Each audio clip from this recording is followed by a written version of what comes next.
Okay, this is going to be meiosis. Meiosis is sexual reproduction. This happens in your gonads, which are your sex glands, and they produce your sex cells, which are called your gametes. So basically, meiosis happens in your gonads because they produce your gametes. But that's very different than mitosis, because mitosis happens anywhere in your body, but meiosis happens in your gonads. So for a boy, it would be in their testes, and in the girls, it would be in their ovaries. And for girls, gametes are their eggs, and the boys' gametes are their sperm. Now, the gametes have half the amount of chromosomes than normal somatic cells. So if humans' somatic cells is 2n equals 46, then humans' gamete cells is going to be n equals 23 because it's half the amount. I explained this in the other video, whatever. Anyways, so basically meiosis is like the big name for it, and then we have a different name for it, which is gametogenesis, which means the creation of sex cells. So we're not like combining, like in sexual reproduction, you would think that, it is, but egg and sperm will come together, and yeah. But we're going to first be talking about how does the egg get made? How does the sperm get made? So that's gametogenesis. It's the creation of your sex cells. And then there's two different types of gametogenesis, which you would know because it's spermatogenesis, which is specifically the creation of sperm, which happens in your testes, and then oogenesis, which is specifically the creation of ovum, which is eggs, and that happens in your ovaries. So, important to remember, sex cells have zero purpose in the body that they were made. The only purpose is to combine with a different one. But asexual, so this is where it gets different. Asexual is for your body, like your reproducing skin or whatever, like if you got a cut. But for sexual, it's just to make a new human. So yeah, or whatever, it doesn't matter, that whatever organism does it. Okay. So again, I wrote this in my notes again. Somatic is diploid, which is 2n, and they have pairs of certain number for that species. And the last pair of chromosomes in the pairs are your sex chromosomes, and they determine the sex. Whatever, it doesn't really matter. That's not going to win the quiz. But sex cells are haploid / monoploid. They're n equals whatever. So yeah, there's not going to be any pairs because it is like half of the pair. Anyways, so there's a 2-step process for gametogenesis, which is the creation of your sex cells. So first step is meiosis 1, and another name for it is like reduction. So in the end, this is going to leave you with 2 cells that have half the amount of chromosomes. So basically, it takes a diploid cell, which is 2n, and it makes haploid n. So we start with 2n equals 6. We giving a random number for some organism that has that. This cell is in the gonads. It's called the primary cell right now because it means it's about to start meiosis and will end up having n equals 3. So parts of meiosis 1. There's going to be all the steps of mitosis, which is asexual reproduction, and then some things are going to differ. So you'll see. So first we're going to go to interphase 1. So the DNA is going to replicate, but we see chromatin because we don't see the actual chromosomes. So this happens in mitosis. So if you don't know what it is, then go watch the mitosis video. Okay, next is prophase 1. The nuclear membrane is going to disappear and will be completely gone by the end of prophase. Again, that also happens in mitosis. Next, chromosomes will appear as double, 2 chromatids attached by a centromere. Again, that also happens in mitosis. But here's the different part. Homologous, which is like looks the same. So homologous pairs of chromosomes will find each other and they will attach to each other. This is different than mitosis, because mitosis, the two pairs didn't find each other. Not the two pairs, but like the pairs didn't find each other. The partners weren't together. I'm going to draw it in case you're not sure what I mean. So here the partners are coming together, and this is called synapsis / tetrad formation / bivalent formation. So we had the primary cell, this, and then we had the chromosomes. I'm not drawing certain colors. That was the primary cell before anything happened. Then we had interphase. And you didn't see anything because it was just chromatin. But what was really happening was that the DNA was replicating. Now we're going to have prophase, where, first of all, the nuclear membrane is disappearing, which I just said. The chromosomes will appear as double, and they're each going to bind a pair. So you see how each X has a pair. It found its pair. Now, normally it would be like the red and the red, the blue and the blue will find each other. But again, the pairs are not exactly alike because they are different.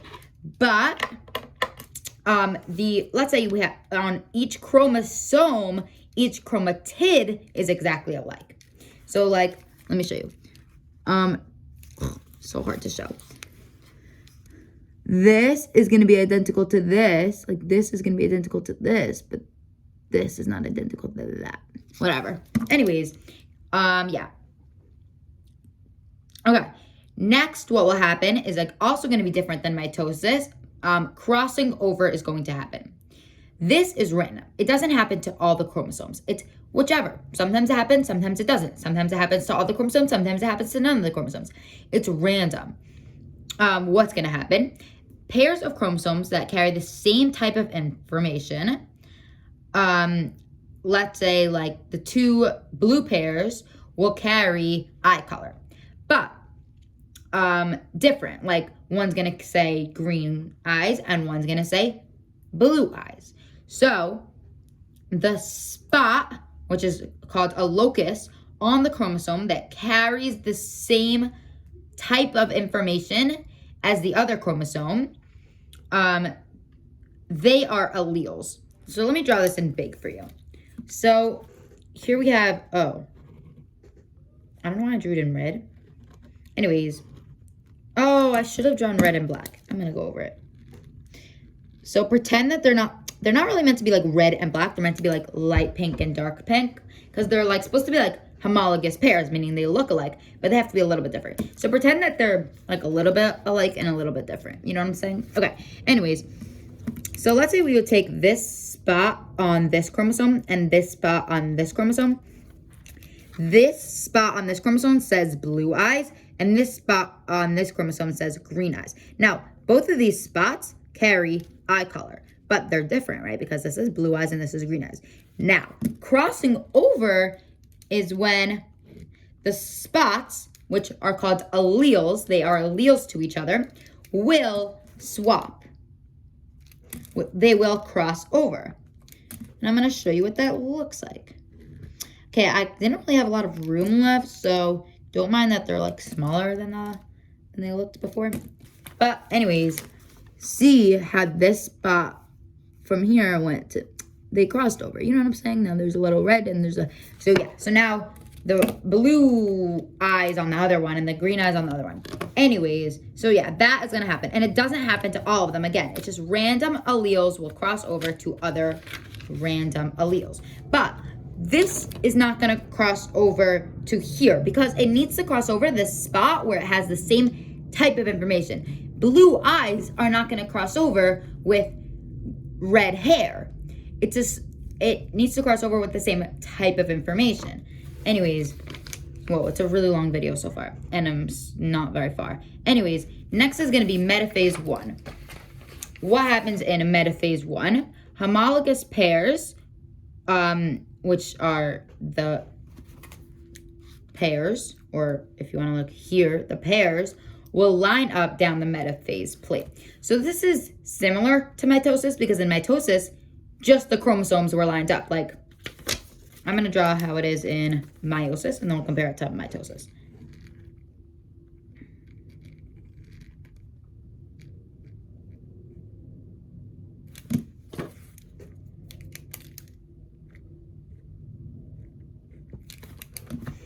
Now I have to find my, here.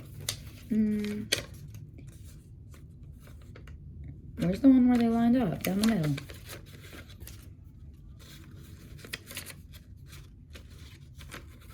Oh, here. Yeah. Okay, wait. And then, so then again, oh, shoot, I did it wrong. Because I by mistake drew a nuclear membrane, and this one doesn't have a nuclear membrane, because right now we're in metaphase, and it disappeared during prophase. So anyways, we have to draw this again.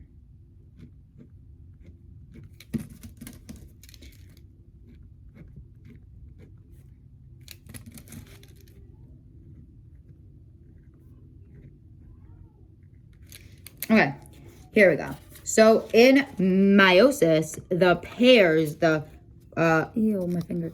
The homologous pairs are lined up. So there's going to be 2 chromosomes by 2 chromosomes. You know what I'm saying? Like 2, 2, there could be even more. 2, 2, whatever. But here, it's just going to be, hold on, I have to put it the right way. Yeah, it's just going to be 1, 1, like it's just 1, 1, 1 down the middle. But here it's 2, 2, 2 because they're with their pair, if you know what I mean. Okay, they're going to be lined up randomly.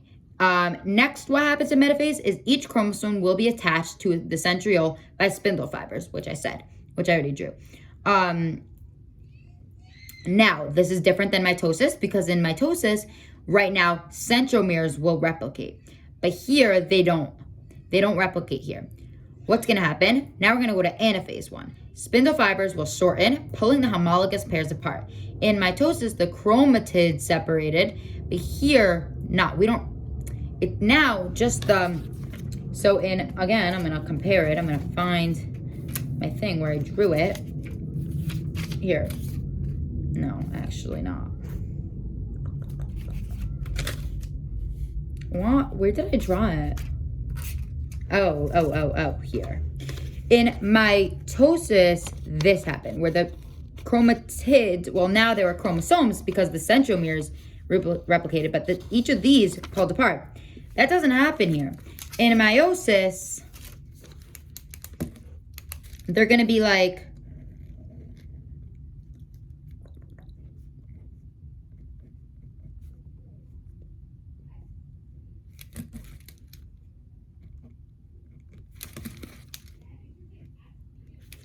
they're going to just be like that. There's going to be the X's, and the X's will be pulled apart from each other. Those are chromosomes. Anyways, now, yeah. Okay. Telophase 1. In telophase 1, this happens with cytokinesis, right? So each nuclear membrane will now nuclear membranes will form around each set of chromosomes, and each nuclear membrane will now have 3 chromosomes. So, well, I'm saying 3 because I drew it with 6, right? So I had 3 X's, which are chromosomes, on each side of the cell, and then nuclear membranes formed around each one, still within one cell, but nuclear membranes. Now each nuclear membrane has 3 chromosomes. Then cytokinesis happens, the cell membrane pinches in, now we have 2 cells. One of the cell, not one of the cells, but now, yeah, so one of the cells is going to have 3 chromosomes, the other cell has 3 chromosomes. But the problem is that they each of the chromosomes in each of the things have double the amounts of DNA, right? Because each of them are an X. Normally chromosomes are just like this. This is the amount that it's supposed to be. It's supposed to be like a centromere here and then all the DNA. But since the centromeres didn't replicate in this whole thing, we still are having X's. So, but our goal of getting like 1 cell of diploid to 2 cells of haploid has been completed because we had diploid 6 in 1 cell, and now we have haploid 3 in 2 cells. But we can't stop because each chromosome has 2 chromatids, right? It's double the amounts of DNA. So now we're going to have to go into meiosis 2. And the goal of meiosis 2 will be to separate, like to separate the chromatids basically. But we're gonna skip really interphase. Interphase will happen, but nothing's gonna happen during it because interphase normally, the DNA unwinds and then DNA is making double. But we already have too much DNA. We don't want the DNA to double. So during interphase 2, because we're in meiosis 2, which is also known as division, so it's going to follow all the steps of meiosis, like all the steps that we just did again, which are all the steps of mitosis. But it's during interphase, now we're just going to rest. We don't do anything. Sometimes the DNA unwinds, so we'll see the chromatin, but it's not making copies. Okay, prophase 2. The nuclear membrane disappears and chromosomes are visible. Metaphase 2. There's no nuclear membrane because it disappeared, and the chromosomes will line up with spindle fibers. So the chromosomes are X's here. So the X's line up down the middle. This is very similar to mitosis. It's different because like interphase, nothing happened. In the beginning here, there was X's. This is very different than mitosis, but currently it's similar to mitosis where when they line up, it's just X's. Because in meiosis 1, there was X, X, X, X, like there was pairs, but now we're just having one. So that's similar to mitosis. Anyways, so yeah, so the chromosomes will line up with spindle fibers. Okay, anaphase 2, centromeres will make copy of themselves, and the spindle fibers will shorten and pull the chromosomes apart. Now, this is also very similar to mitosis. In meiosis 1, this didn't happen. But in meiosis 2, during anaphase 2, this is happening. Centromeres will make copies of themselves, which they are the little dots, and meaning then the X's will pull apart. The spindle fibers shorten, pulling them to opposite sides, pulling the chromosomes, because now they're each chromosomes, because now they each have a centromere, pulling the chromosomes apart. Okay, telophase 2, cytokinesis happens, but I didn't draw it, whatever, but that doesn't matter. There would be a cleavage furrow. Wait 1 second. Telophase is when, first of all, I don't know why I didn't write this, but telophase, the nuclear membranes will come around each of the set of chromosomes. Then cytokinesis happens where the cell membrane pushes in, and then so the cell membrane pushed in, cleavage furrow, and then bam, it'll separate. Wait 1 second. So altogether we started with 2n equals 6, and now each of the 4 cells has n equals 3, but none are identical. So let's say this was to make sperm cells. Once the cells are made, they're gonna drop all their organelles because the goal of sperm cells is to be light and fast and to quickly swim. But so they drop all their organelles except for their nucleus because the nucleus has all the chromosomes, and they're gonna grow a flagella, and now it's gonna be called sperm because it's the cell thing with the flagella. So now we're left with 4 functional sperm cells. But let's say this was for the egg cell. The egg cell will keep all its organelles. But when telophase 1 happens, when it divides, like when the cell is dividing into 2, one's actually going to be really, really small and one's going to be bigger. And wait 1 second. Yeah, and so basically the bigger one gets all of the cytoplasm, like most of the cytoplasm, not all. And one of them is going to be tiny, and it's going to be too small and unusable, and eventually it'll die. And then it's going to happen again by telophase 2 when it's again separating, and that therefore we're only going to be left with 1 functional egg cell. And that's it.